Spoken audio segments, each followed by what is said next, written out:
In their never-ending search for the miracle weapon, CIA operatives searched here in the remote mountain areas of southern Mexico for what up to then had been considered a myth, magic mushrooms. They used this man, a part-time chemist for the CIA, to dupe this man, a vice president of a bank and an amateur mycologist or mushroom expert, to try to get to the magic mushrooms and turn them into a drug. But it would be the amateur, R. Gordon Wasson and his colleagues, who would win the race and develop the drug psilocybin from the magic mushrooms.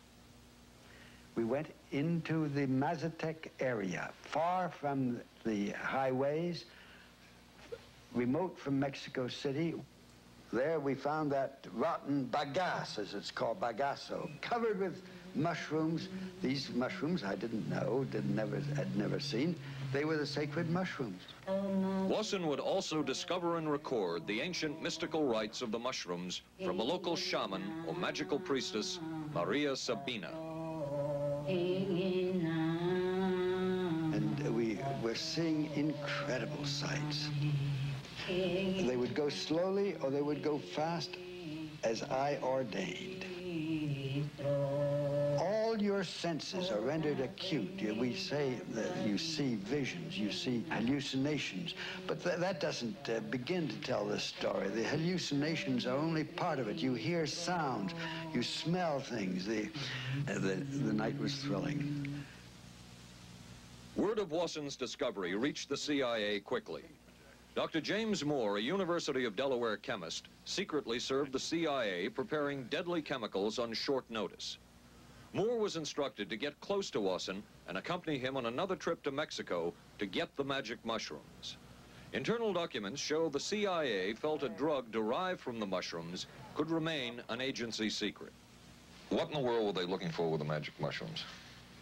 I think the best answer to that is that they were looking for fundamental information on compounds that would be capable of causing changes in behavior, changes in mental attitude. Did you ever consider what would have happened if any of these substances were given to, say, unwitting people? Oh, I don't remember having considered that specifically. What if you, I trust perhaps you've thought about it.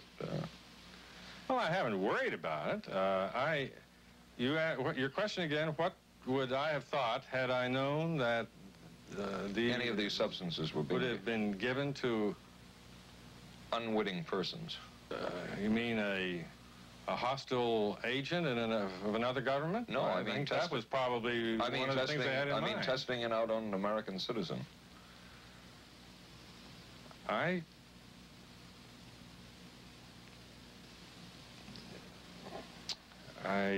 guess I must seem very, very cold-blooded about this, but I don't recall ever having been very much preoccupied with that issue.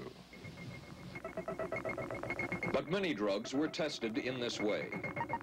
A decision was made at the highest levels of the CIA to do testing on unwitting Americans. As one CIA document says, such testing would be operationally realistic. A former CIA official who worked on these programs describes for the first time how the decision was made. He did not wish to be filmed or recorded. Thus his remarks are read by someone else. I think every last one of us felt sorry to attempt this kind of thing. We knew we were crossing the line.